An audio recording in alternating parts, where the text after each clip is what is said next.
গরম গরম তেলে ভাজা কাঁঠাল দিয়ে বানানো এই রকম পিঠা খেতে কার না ভালো লাগে।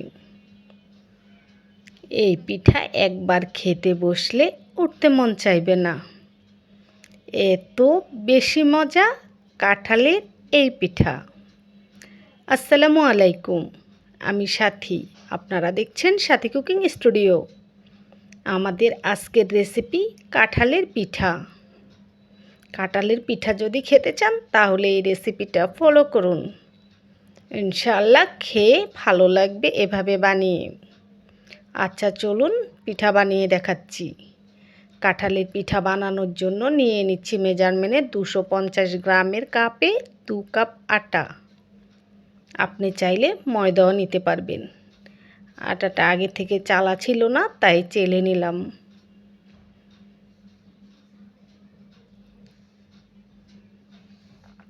এই তো আটা চেলে নেওয়া শেষ, অবশিষ্ট অংশ ফেলে দিচ্ছি।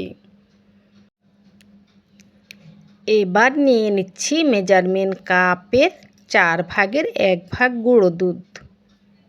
এই রেসিপিতে কাঁঠালের পিঠা বানালে গুঁড়ো দুধটা অবশ্যই দিবেন, তাহলে দেখবেন খেয়ে ভাল লাগবে। দিয়ে দিচ্ছি হাফ চা চামচ লবণ। এবার দিয়ে দিচ্ছি মেজারমেন্ট কাপের 1 কাপের 4 ভাগের 1 ভাগ চিনি। দিয়ে দিচ্ছি কাঁঠাল, পাকা মিষ্টি কাঁঠাল নেবেন। এখানে ব্লেন্ডার করে নেওয়া হাফ কাপ কাঁঠাল দিলাম।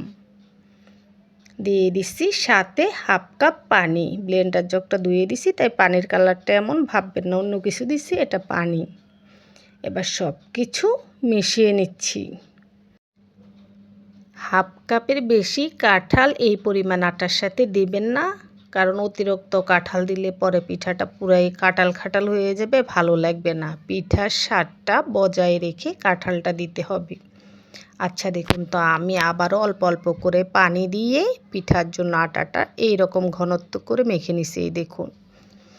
আর আটাটা মাখতে মোট প্রথমে দিয়েছি হাফ কাপ, আরও একটু একটু করে আরও 1 কাপ পানি ব্যবহার করেছি। মোট 1.5 কাপ পানি লেগেছে। আচ্ছা দেখুন, মোট কথা আপনারা আস্তে আস্তে পানি দিবেন, এই রকম ঘনত্ব রাখবেন, এর থেকে পাতলা করবেন না। তো আটাটা আমার এখন পিঠার জন্য মেখে নেওয়া শেষ। এই পর্যায়ে যেটা করব, লবণ মিষ্টি ঠিক আছে কিনা দেখব। ঠিক না থাকলে এই পর্যায়ে দিয়ে দেওয়া যাবে। তো আমি টেস্ট করে দেখেছি মিষ্টিটা যারা কম খাবেন তাদের জন্য ঠিক আছে। তো আমি একটু মিষ্টি বেশি খাবো পিঠায়, তাই আর একটু চিনি দিয়ে দিচ্ছি। এবার এই চিনিটাকেও আটাটার সাথে খুব ভালো করে মিশিয়ে নিচ্ছি।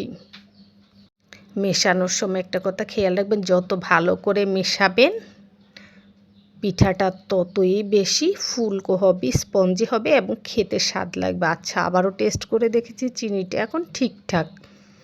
মোট মেজারমেন্ট কাপের হাফ কাপ চিনি ব্যবহার করেছি এই পিঠার আটায়। আচ্ছা এবার পিঠাগুলো বানিয়ে দেখাবো। তার জন্য ছোট্ট একটা তেলের পাতিলে সয়াবিন তেল নিয়ে নিচ্ছি। তেলটা খুব ভালো করে গরম করে পিঠা দিতে হবে, না হলে কিন্তু পিঠা ফুলবে না। তেলটা খুব ভালো করে গরম হয়ে গেছে, চুলার আঁচ বাড়ানো আছে। এবার আপনি চাইলে চামচ দিয়ে দিতে পারবেন, তো আমি হাত দিয়ে পিঠাগুলো দিয়ে দিচ্ছি। দেখুন অল্প অল্প করে আটা দিচ্ছি।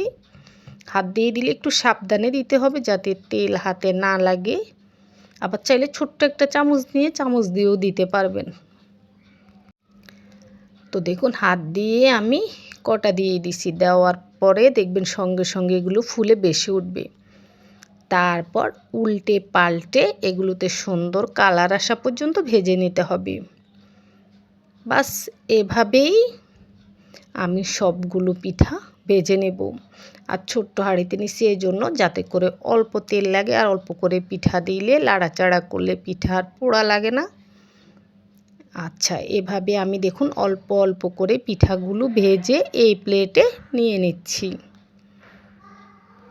পিঠাগুলো বানানো শুরু করেছি আর বাইরে কিন্তু বৃষ্টি শুরু হয়েছে। তো বৃষ্টির মধ্যে এই রকম গরম গরম কাঁঠালের পিঠা খেতে আরও বেশি ভালো লাগে।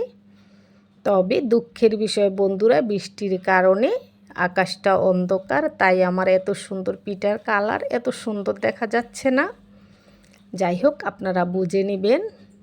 পিঠাটা খুবই সুন্দর হয়েছে, খুবই মজা হয়েছে, আলহামদুলিল্লাহ।